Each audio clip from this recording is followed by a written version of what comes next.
In 2023, I heard What Is Hip for the first time. That was the first time I had ever heard Tower of Power, in fact. And I was blown away, of course, by the drums, but by the whole band in general. Everything was so tightly locked in, and it was incredible to listen to. And ever since then, I've been a huge fan of Tower of Power. But maybe a little pessimistically, I never expected to be able to play some of those songs, especially What Is Hip. It sounded so complex and so involved. Little did I know that 3 years later, in March of 2026, I would get to interview David Garibaldi, the man that played What Is Hip on the original record. I interviewed him for my podcast called The Melting Pot with Lucas Stein, and that was awesome. But I never really expected much else other than the interview to come out of that. However, he has become a contact in my phone. When I have a question about a Tower Power song, I can ask him, and he's right there. When I ask for advice, because I can't give him advice, when I ask for advice, I always get an answer, and he has been so kind. And I wanted to have him do like a 30-second clip talking about this song before I played it for you. However, he had a little more involved idea than even I expected. Here it is. David, it's great Oh, to see you again. I'm really excited to do this because I have "What Is Hip" was the first song by Tower Power that I had ever heard, and that has oh, sent me and some of my friends down a rabbit hole. So I'm really excited to talk to you about this song and excited to play it as well. okay.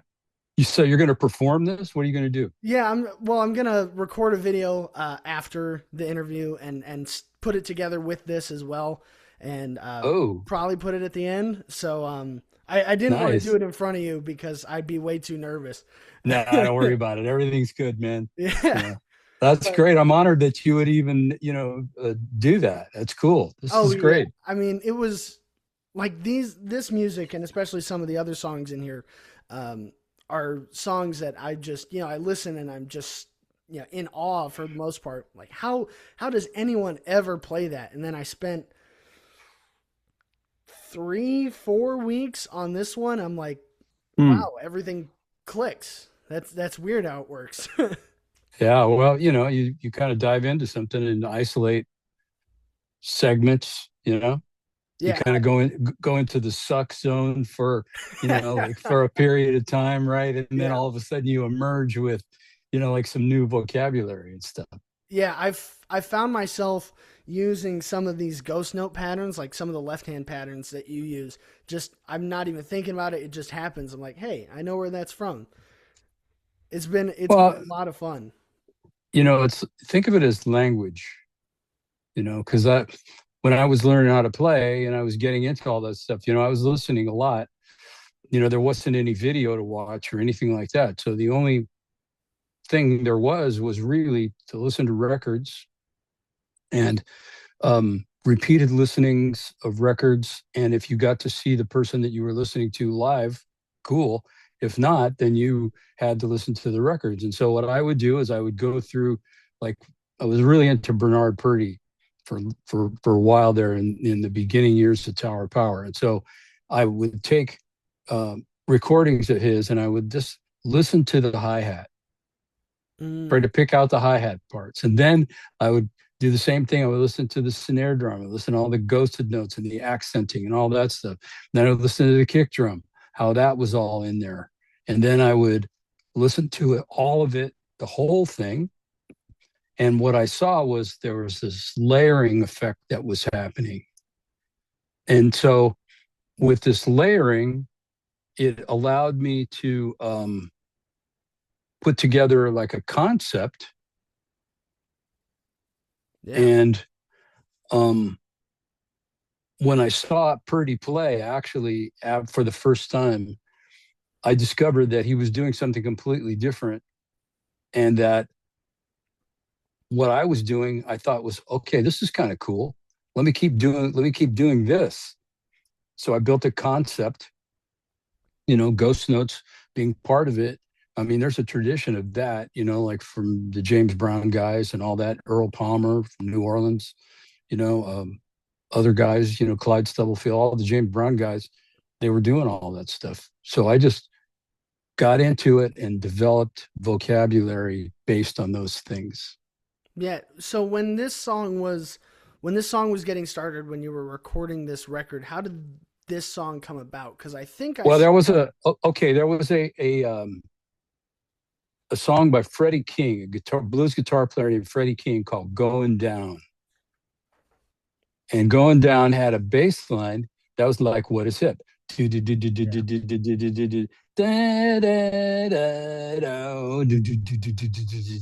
I'm going down. That was the song, Yeah. right? Okay. And I thought, well, this is really cool.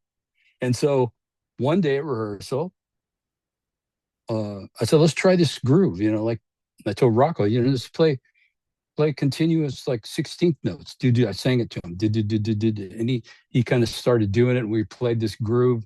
And then everybody got into it, and we just built an arrangement around that. And really, that kind of was the inspiration for it. Yeah. And how fast did this song come together with like everyone in the band? Well, at that time, like we were sort of this hippie garage band that could read music, and so we were together all the time. We rehearsed every day, and so the music at that period was like a really collective sort of effort. So we would get together and we put arrangements together, and we were practicing all the time. So I don't know exactly how long it took us to put it together, but it was just you're together all the time. You're building music. You're playing all the time. So it was kind of quick, Yeah. because we would learn stuff, and then we would go out and play it.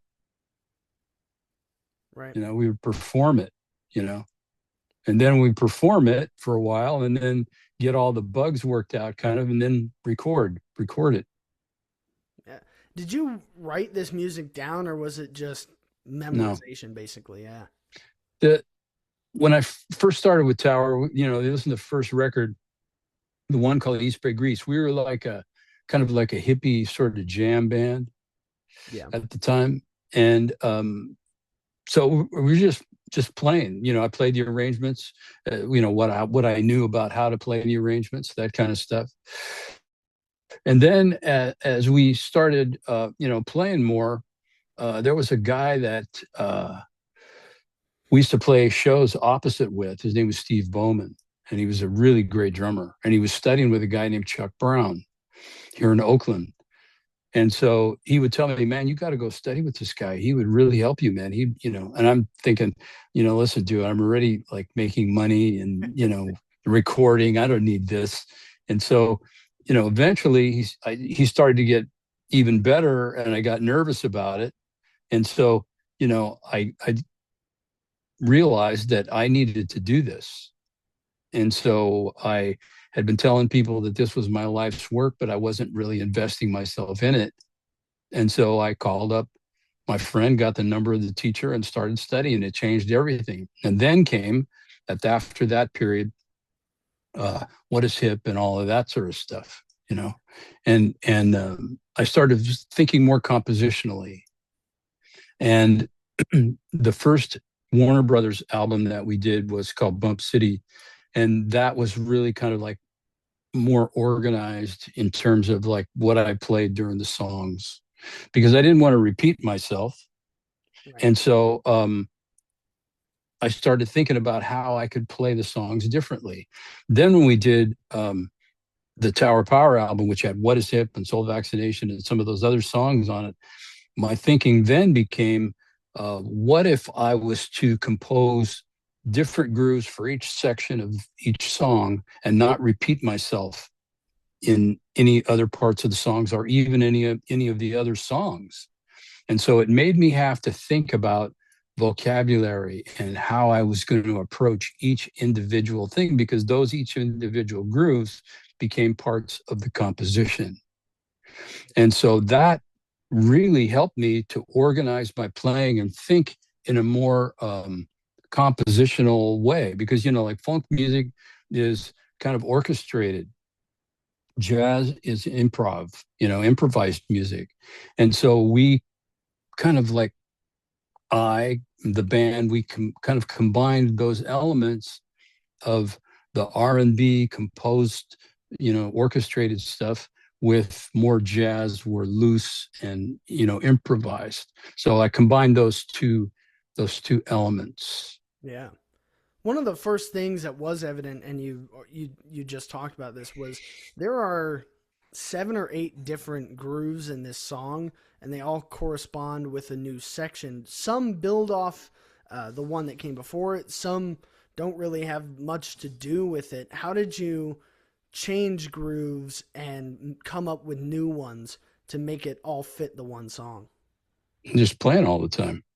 Really, I mean, and you listen to the song, and the song, like, to me, what I think about when you play music, it speaks to you. If you really want to create with the music that you play, you have to think, um, kind of, not like it's a blank canvas.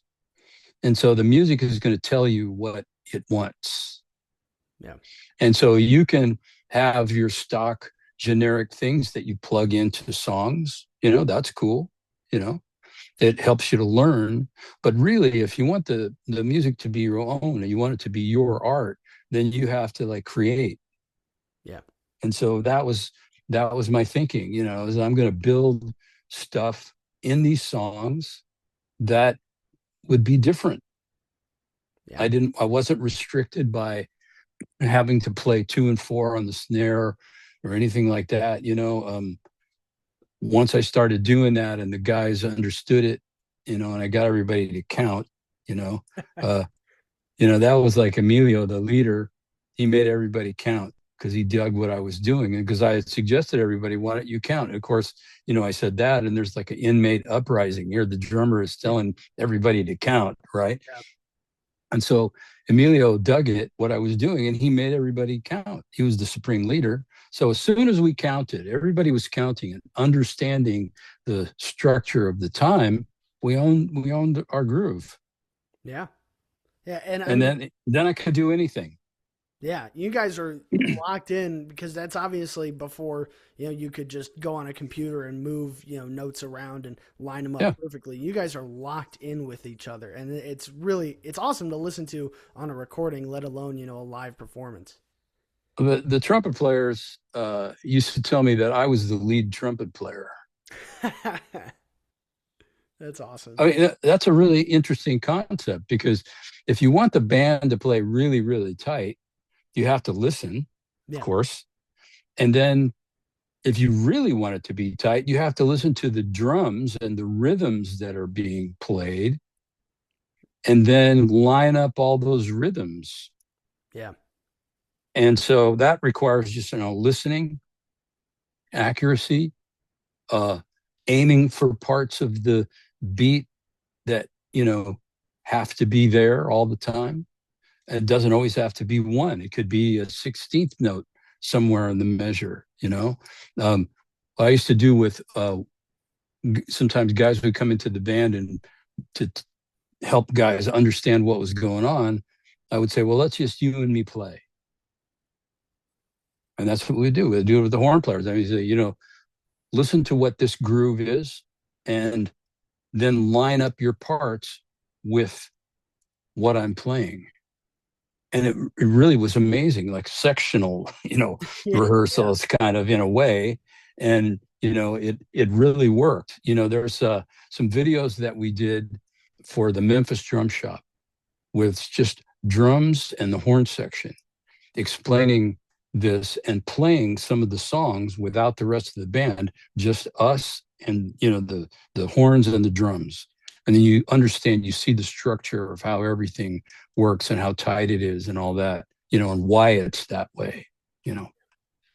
Yeah, and on this song, because you talked about, getting locked in with all the singular guys and doing sectionals basically. On this song, I believe the man that's playing congas is Brent Byers. And Brent, I yeah. want to go in, I want to ask you a little bit about how you worked with him, because I believe he's going most of the time with you, just kind of accenting in different spots. How was working with him? Brent was very cool. Brent was the late Brent Byers. He was a physicist, Okay. He's a very smart dude. He Yeah. was a physicist, but loved playing music. And so he was playing conga drums, and he was in another band that I had been in prior to Tower. And so when I joined Tower, I said, well, let's get this conga player. I didn't know any other conga players. He was the only one I knew at the time. So, and he played he wasn't didn't play Afro-Cuban music. He just played kind of like time, you Yeah. know, but it created this little percolating thing that happened with the drums that sounded really cool. It sounds awesome. And there's a few spots, especially one spot at the end where he comes through really well and he does just a really cool extra thing. And when I Yeah. first noticed it's great to listen to. And then you try and listen to you and Brent playing together and it adds a whole lot more than just, the base level song. Yeah. Yeah. No, we always tried to, make things as interesting as possible. Yeah. There was always something going on, in the music, and that's the way we approached it. For sure, for sure. I want to ask you a little bit about your playing on this because you don't play many fills. There's not like a huge solo section for you, at least. But when you do fill, there's a lot of times, maybe every time, where it leads with the left hand on, the downbeats or the one and two and whatever. Did you lead with the left hand because you're left-handed and it's easier that way, or just out of necessity? Yes. Okay, perfect. Yes, that's the answer. So, it's just kind of you land on a hand, uh you want to start something, going back to like soloing and fills. uh Groove music is not about soloing and fills. It's about playing time. As my friend Frank Bellucci says, groove and don't move. And that's really the concept, the groove concept, playing beats and all of that is not interrupting it with fills and all of that. So that's a basic concept. Yeah, Now, there's nothing wrong with fills and soloing. It's cool. But to learn how to groove, you take those things away and listen to some music where you don't hear a lot of that and listen to the flow of how everything works. And then when you build fills and other things, have it contribute to the flow of what you play. Now, I've never been big in, I was never that interested in soloing. I always liked playing within the ensemble. I thought that was way more fun than having, I didn't want to be Buddy Rich. I love Buddy Rich, but I wasn't interested in it. You know, I love Carl Palmer, but I wasn't interested in being Carl Palmer. So I wanted to play in a way that represented how I felt about that music. yeah, Now, if fills, I would play fills, to kind of outline sections, simple ones, and then as far as starting with the left hand, I'm kind of ambidextrous. So I do some things with my left hand and some things with my right. Writing with my left hand, eating with my left hand. All sports was on the right side of my body, my foot and my hand. So it's just back and forth. Then when I started playing drums, my natural inclination was to always want to lead with my left, but I was on a right-handed drum set yeah, because when I started playing, the thought wasn't to turn your drums around because you're left-handed. It stayed that way. And so I couldn't figure out how guys were going. I was hearing on records, boom, because it was all even with the right hand going to the right. So it took me a long time to figure that out. And so even today, I have to think about it when I start with my right hand. mm, When I start with my left, it just goes there. But so I spent a lot of time working on all those different things. So there's the long answer. no, that's perfect. I can definitely see because I see both ways. When I first thought about this, and I looking at the transcription, you have all these left-handed fills, but you're on a right-handed kit. So I didn't think and as I started playing it, I'm like, oh, it's just because that's where he is. It's not like I'm left-handed. Here's a left-handed fill for you. It's this is what fits right now. Kind of. Yeah. So if you think about drumming as rules, if you think about art as rules, then it's not art. Yeah. This is, you can have it be anything that you want it to be. You can play any way you want to play. There's a, we played with Tower once. We were at the Pori Jazz Festival in Finland, a really great summer festival. And we were playing with the Umo Jazz Orchestra, which is the Finnish uh, jazz, radio jazz orchestra. They're called Umo, UMO. And the drummer's name is Marcus Ketula. And these guys were assassins, man. They were like jazz musicians, classically trained. These guys could play anything, and they just were fabulous band. And Marcus, the drummer, his drums looked like he had just pulled them out of the closet and set them up on the floor and just kind of like played them. Huh. And so after I'm watching him play and I'm listening, and he's got all this groove and music coming out of this drum set that's not in a conventional set up in a conventional way. And I said, well, what's up with that? I asked him. I said, well, that's just, I had a habit of doing this, playing the drums with this, this configuration weirdly. And so I just kept it, and he makes music with that. Yeah. It Well, was super cool. yeah, absolutely. We're reaching time here, so I want to ask, and this is kind of more of just a question for me, but for anybody trying to attack this song or really any song of yours that you've played on, what is some advice that you give to drummers or would give to drummers that are playing your music? Well, first of all, the goal is to learn how to be yourself. That's what it's all about. You don't want to be me. You can learn from me, but ultimately you are the one that's going to be doing the playing. And there's going to be things that are going to come up in music that are that you want to do. And so eventually you have to cut the ties with your influences. When you learn to read and write in school, the teacher taught you how to, cursive letters, block lettering, taught you how to do it. And then all of a sudden the teacher backs away and you're doing it. And what are you left with? You're left with your signature. Every time you write your name, you don't say out loud the name of your second grade teacher. Right. Your handwriting is your own. And it's the same way with music.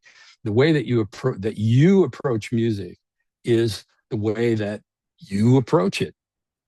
You can learn from other people. So if you want to learn what I'm doing, you learn how I put everything together. You have to like put it together, break it down into chunks and work on components of it. And there's concept in there, all the ghosting and accents and all these things, it's all put together. There's sounds, a hierarchy, snare drum, bass drum, then hi-hat and all the ghosted notes, between those two voices, the snare and the hi-hat. So there's a lot of articulation and phonetics in understanding what this is and how to do it. So you really have to break it down and take a lot of time to understand how it's put together. And then when you go on your gig, you take concept to your gig. You don't take a page of exercises. You're not going to take, that book that you're looking at and say, excuse me, page 3, I'm sorry. Yeah. You know what I mean? So you take concept to the gig, just like everything else. You learn, and then the situation dictates how you use what you know. Yeah. Well, thank you for the advice. And thank you for this is our second interview. We already did one back in, I think, March or April, maybe. Yeah, it's a habit. Yeah.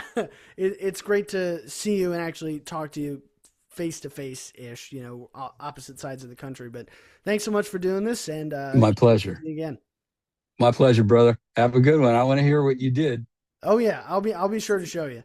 Okay. Sounds good, man. Have a good See ya.